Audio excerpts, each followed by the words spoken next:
Baik, terima kasih teman-teman semua. Mohon maaf dengar suara saya ya. Selamat pagi menjelang siang. Assalamualaikum warahmatullahi wabarakatuh. Salam sejahtera untuk kita semua. Untuk mengawali perkuliahan pada hari ini, marilah kita berdoa menurut agama dan kepercayaan masing-masing agar diberi kelancaran nanti dalam proses transfer keilmuan. Berdoa dimulai. Cukup. Mohon maaf, minggu kemarin saya hanya bersifat upload materi. Nanti kalau ada hal yang ingin ditanyakan boleh. Nah, sebelum saya menjelaskan mengenai karakteristik entrepreneurship, apakah teman-teman dengar suara saya? Dengar, Pak. Dengar, Pak. Baik. Nah, kita mulai dengan karakteristik entrepreneurship, ya.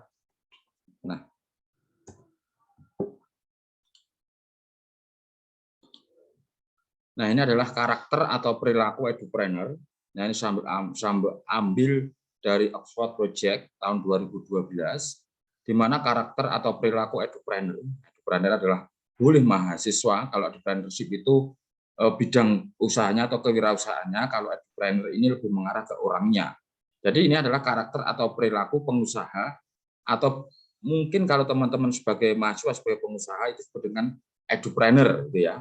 Mahasiswa yang melakukan atau siswa yang melakukan dalam bidang usaha, nah ini adalah yang disebut dengan entrepreneur. Kalau entrepreneurship adalah bentuk usahanya apa? Ini. Nah, makanya karakteristik perilaku ini yang mencerminkan sikap entrepreneur yang pertama adalah harus bertindak sebagai agen perubahan. Ya, sebagai agen perubahan. Terus nantinya adalah memimpin tanpa pamrih, membawa budaya baru yang diharapkan dengan penuh keyakinan, mendukung pengambilan risiko dan belajar terus-menerus. Nah, ini adalah yang bersedia berinvestasi dan memanfaatkan sumber daya yang ada, bahkan ketika sumber daya itu langka pun, nah ini mereka mampu juga atau mau juga untuk berinvestasi. Ini ya. Nah, terus ini adalah 5 strategi pembelajaran entrepreneur. Jadi entrepreneur ini lebih mengarah ke kewirausahaannya. Nah, ini hampir sama. Jadi di dalam pembelajaran kewirausahaan ini yang kalau edu itu bidang pendidikannya, nah ini ya, ini harus pertama harus mencerminkan atau mengembangkan model pembelajaran untuk meningkatkan kemampuan berpikir kritis, imajinatif, dan kreatif.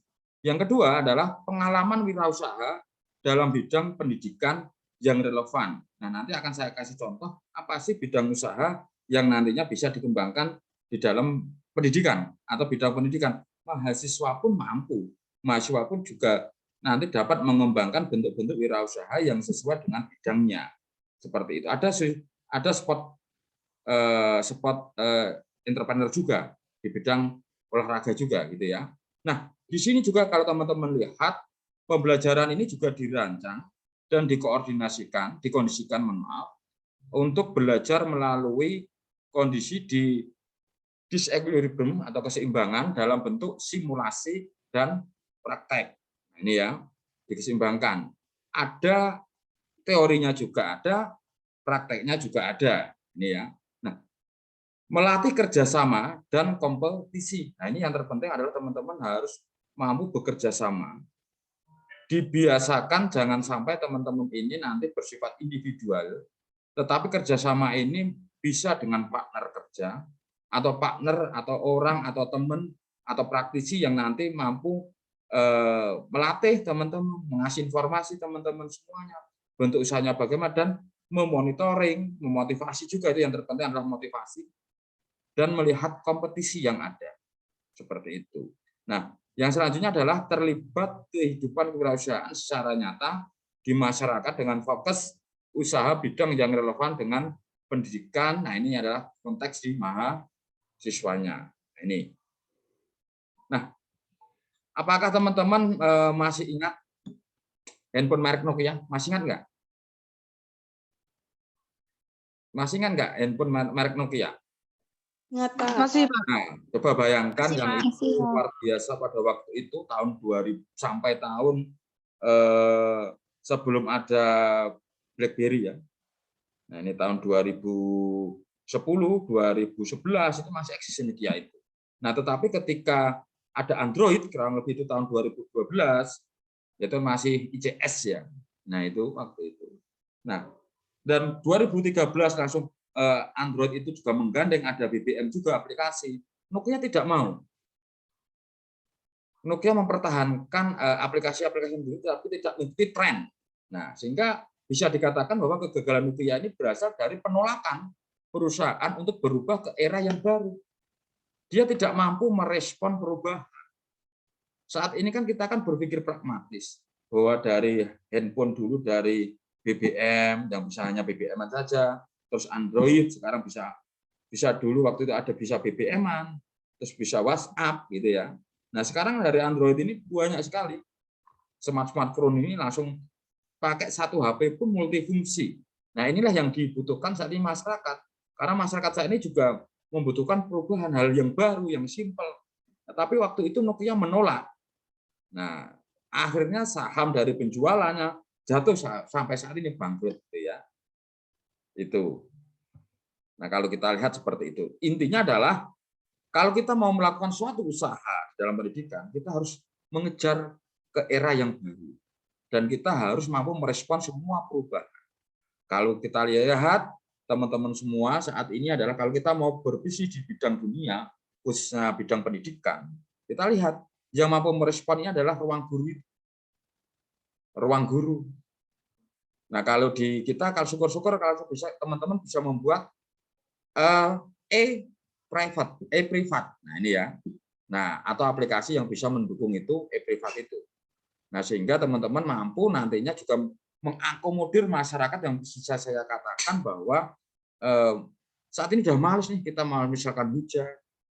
Kalau kita harus datang ke les-lesan, apalagi saat ini kan kita juga di situasi yang dari pandemi mau ke endemi, nah ini kan juga banyak orang tua was-was. Tetapi dengan platform nantinya teman-teman nanti menggunakan aplikasi, e-les, e-privat, nah ini ya, ataupun nanti hal-hal yang lain atau seperti yang berbasis basic seperti ruang guru itu, nah itu adalah merespon perubahan, mampu merespon perubahan dan berubah ke era yang baru, hal-hal yang baru. Makanya untuk menuju hal yang baru teman-teman harus banyak diskusi, banyak membaca, ini ya, ataupun nanti peka terhadap situasi masyarakat ini yang terpenting, peka terhadap situasi masyarakat apa sih yang dibutuhkan. Nah ini kan berawal dari Gojek itu. Gojek ini kan berdiri dulu waktu itu kan gini simpel, Gojek itu berdiri. Nah ketika kita mau pergi ke manapun, ke mall dan atau mungkin belanja mau beli makanan yang simpel-simpel, kalau waktu hujan ya kan kalau pas nggak ada kendaraan, otomatis itu kan kita masyarakat males ya, males. Akhirnya kan karena peka terhadap situasi masyarakat, nah makanya aplikasi Gojek ini untuk mengakomodir masyarakat yang bisa dikatakan karena situasi ataupun kondisi malas untuk belanja, malas untuk beli makanan, malas untuk bepergian. Nah sehingga ada aplikasi Gojek itu. Langsung GoFood, langsung sekarang Shopee Food. Nah sekarang TikTok pun juga merespon hal yang baru. Ketika TikTok hanya berbicara untuk hiburan, saat ini ada bisa TikTok yang untuk jual beli, untuk memproduksi atau untuk memasarkan produksi-produksinya, produk-produknya untuk dijual. TikTok sekarang sudah mengakomodir itu. Maka teman-teman harus peka itu. Nah, sekarang juga semacam YouTube juga merespon terus. Ini ya. Nah, YouTube ini ya, terus langsung Instagram ini juga kemarin melakukan survei, siapa tahu nanti Instagram juga nanti bisa melakukan transaksi jual beli. Tidak hanya semacam semacam untuk dokumentasi pribadi ya. Nah, ini semacam itu. Nah, ini adalah hierarki konsep mutu. Kenapa kok hierarki konsep mutu itu penting? Nah, karena suatu mutu kualitas produknya harus ditentukan oleh mutunya juga. Nah, ini ya. Nah, maka seperti mutu pendidikan ini juga dipengaruhi karena ini kita berbicara entrepreneurship, maka harus kita lihat dulu pendidikannya di perguruan tinggi itu bagaimana. Apakah nanti juga merespon itu, merespon untuk kewirausahaan. Nah ini ya, karena apa? Karena coba lihat teman-teman semuanya, kurikulum 2013 edisi revisi. Jadi revisi tahun 2016 akhir ya. Terus situasi pandemi, ada kurikulum darurat COVID. Nah, saat ini perkembangannya adalah kurikulum prototyping. Nah, kurikulum prototyping ini kita atau siswa itu belajar sesuai dengan kebutuhan apa yang ada di masyarakat. Ini ya, ini kuncinya sekarang, kurikulum prototyping. Nah, misalkan kita nanti mau misalkan ada yang dari jurusan olahraga mau mendirikan industri olahraga di sekolah pun waktu di SMK misalkan ya, sesuatu tapi SMA mohon maaf, kalau SMK sudah kejuruan ya, misalnya SMA ya kita pelajari itu. Kalau di bidang pendidikan bahasa Inggris tidak hanya teoritis, tapi bahasa Inggris ini sekarang saat ini dibutuhkan untuk apa di lapangan? Apakah sekolah itu bisa menyiapkan untuk guiding, untuk program guide? Nah, dan karena untuk menambah itu juga income juga kan, namanya entrepreneurship, edupreneurship, intinya juga menambah income juga. Nah itu ya. Nah, hal-hal itulah yang nantinya di dalam kurikulum prototyping ini dibutuhkan di situ. Apa sih yang diinginkan siswa? Apa sih yang siswa itu mampu? Ya kita respon. Intinya itu kurikulum prototyping itu. Nah itu ya, dari sekolah ini saat ini bisa memilih. Nah, mohon maaf. Nah di sini juga ada detection, ada prevention, ada continuous improvement, pengembangan ya. Terus kita harus terus agar kita menuju perubahan terus, kita bisa mengakomodir setiap perubahan yang ada di masyarakat dari era society 4.0 sekarang dari era 4.0 sekarang menuju era society 5.0 yang mengakomodir budaya. Nah, makanya saat ini di dalam tes ujian nasional ini kan kita nanti akan berbasis AKM. Nah, di situ ada konsep literasi, ada konsep numerasi. Nah, ini terpenting nih ya, literasi. Nah, ya, membaca intinya, literasi itu. Silakan teman-teman nanti membuka literasi juga. Saya selalu mengingatkan itu. Ya nanti update. Nah, di situ juga ada beberapa model-model pembelajaran. Beberapa hal yang perlu bisa kita lakukan. Oleh karena itu ya, apakah ini menjadi peluang bisnis atau enggak? Setiap perubahan itu cobalah teman-teman lihat Pusmenjar ataupun AKM, Kemdikbud. Nah, kita bisa menjadi peluang usaha enggak? Apa kita harus membuat model-model pembelajaran yang berbasis IT, membuat soal yang berbasis IT, atau 3D modeling untuk menuju AR, augmented reality, ya. Nah ini teman-teman harus merespon itu, karena ujian nasional nanti akan dihilangkan. Jadi sekali lagi nanti akan menggunakan AKM. Silakan cek AKM, Kemdikbud nanti ya. Siapa tahu itu juga menjadi peluang usaha. Nah ini adalah ciri dan watak kewirausahaan. Yang pertama adalah karakteristiknya percaya diri dan optimis. Wataknya harus apa? Yang tentu harus memiliki kepercayaan diri yang kuat, ketidaktergantungan terhadap orang lain, dan individualistis. Yang kedua, berorientasi pada tugas dan hasil. Nah, ini kita cek adalah kebutuhan untuk berprestasi, yang pertama prestasi, berorientasi pada untung atau laba, mempunyai dorongan kuat, energik, tekun dan tabah, tekad kerja keras, serta inisiatif. Karakter yang selanjutnya adalah berani mengambil risiko dan menyukai tantangan. Nah, ini wataknya adalah harus mampu mengambil risiko yang wajar aja. Leadership atau kepemimpinan harus berjiwa kepemimpinan, mudah beradaptasi dengan orang lain, dan terbuka terhadap saran dan kritik. Nah, yang selanjutnya adalah original. Nah, ini yang tentu harus mempunyai watak adalah inovatif, kreatif, dan fleksibel. Jadi kita untuk melihat yang bersifat original itu. Yang keenam, berorientasi masa depan. Harus memiliki visi dan pandangan terhadap masa depan. Ini sumbernya saya ambil dari Isroah tahun 2015. Nah, kalau kita lihat ini ya, ini pandangan dari Global Talent Competitive.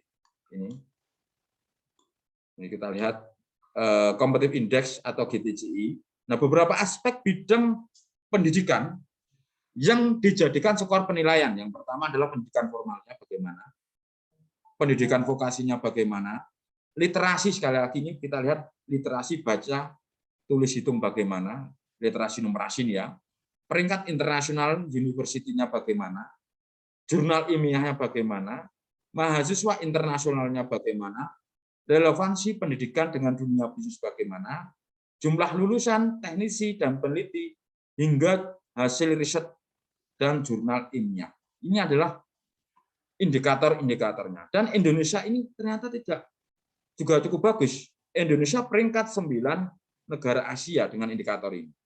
Nah, tetapi secara global, Indonesia ini menempati posisi ke-67 dunia. Nah, ini ya. Nah, laporan ini dirilis oleh INSEAD ini untuk menunjukkan apa ini? Untuk menunjukkan dua kesimpulan utama, yaitu negara dan kota dengan peringkat tertinggi cenderung paling terbuka terhadap pengembangan bakat wira usaha. Nah, ini ya. Negara dan kota dengan peringkat tertinggi cenderung terbuka terhadap pengembangan bakat wira usaha. Yang selanjutnya adalah yang kedua, ini dua ya. Digitalisasi dan globalisasi meningkatkan peran bakat wira usaha. Jadi teman-teman kalau kita lihat kemarin juga ada ketika saya jadi DPL KKN di daerah Windusari. Nah, ini kebetulan yang melakukan usaha adalah Bapak Kadusnya, Bapak Dukuhnya sendiri. Dia melihat masyarakat, peka terhadap situasi masyarakat, banyak limbah yang dilakukan di masyarakat, karena mayoritas masyarakat ini kan bekerja di bidang apa? Pertanian ada, di bidang nanti apa namanya kayu atau mebel juga ada. Nah, merespon dari hal itu. Nah, memanfaatkan limbah-limbah itu untuk dicetak, uji coba, melakukan inovasi jadi topeng, terus coba ambil wig, pokoknya paling tidak untuk memberdayakan masyarakat di lingkungan sekitar. Nah, hal ini juga bisa dilakukan ketika teman-teman ini juga peka terhadap situasi masyarakat. Apalagi lokal wisdom ya, masyarakat sekitar itu ya. Nah, coba kita renungkan Indonesia saat ini ya. Ini renungan. Berdasarkan data BPS tahun 2014, lulusan perguruan tinggi di Indonesia yang masih menyandang status pengangguran itu ada sebanyak 398.298 orang menyandang status sarjana. Jumlah tersebut setara dengan 4,31% dari total pengangguran terbuka, yakni sebanyak 7.147.069 orang. Nah, ini ya. Hal ini menunjukkan bahwa harapan perguruan tinggi harus dapat menghasilkan lulusan yang kompeten, siap pakai, dan mampu berdaya saing di pasar maupun yang nanti masih belum dikatakan optimal di masyarakat. Nah, berdasarkan Global Entrepreneurship Index atau GIE, pada tahun 2018, Indonesia ini hanya memiliki skor 21% wirausahawan dari berbagai bidang pekerjaan, nah atau peringkat 94 dari 137 negara yang disurvei, ya. 21% wirausahawan. Nah, sementara menurut riset dari IDN Research Institute tahun 2019, 69,1% milenial ini, untuk kalau milenial di Indonesia ya, memiliki minat untuk berwirausaha. Memiliki minat, ya. Memiliki minat, tetapi kan kita harus mempunyai bayangan apa yang dikerjakan, memulai dari mana. Nah, ini ya, ini kan yang penting dilakukan. Nah, kalau kita lihat ini adalah capaian kompetensi MBKM kewirausahaan. Nah, merespon hal itu, maka Kemdikbud ini meluncurkan MBKM, Merdeka Belajar Kampus Merdeka. Ya. Nah, dengan bidang atau skup kewirausahaan, dengan respon itu. Nah, makanya bagaimana sih kompetensi yang diharapkan MBKM perusahaan ini? Yang pertama adalah technical skill, yaitu mampu memproduksi barang, jasa, atau informasi. Konseptual skill, yaitu mampu merumuskan tujuan, kebijakan, dan strategi usaha. Manajerial, mampu menjalankan fungsi perencanaan, pengorganisasian, penggerakan, dan pengawasan agar fungsi-fungsi berjalan dengan baik. Human skill, yaitu mampu mencari, memelihara, dan mengembangkan relasi, mampu berkomunikasi dan negosiasi. Nah, Yaitu decision making, yaitu mampu menganalisis dan merumuskan berbagai masalah untuk dicarikan jalan keluar solusinya sebagai pemecahan suatu masalah atau sebagai pemecah kalau ada hal yang belum nanti terpecahkan atau menjadi solusi. Dan ya, teknologi skill yaitu mampu mengadaptasi dan menggunakan teknologi. Apalagi saat ini perkembangannya kalau kita lihat, teman-teman saya yakin juga dari handphonenya, smartphone-nya bagus-bagus, manfaatkan itu. Bagaimana sih saya bisa mengoptimalkan apa yang saya punya?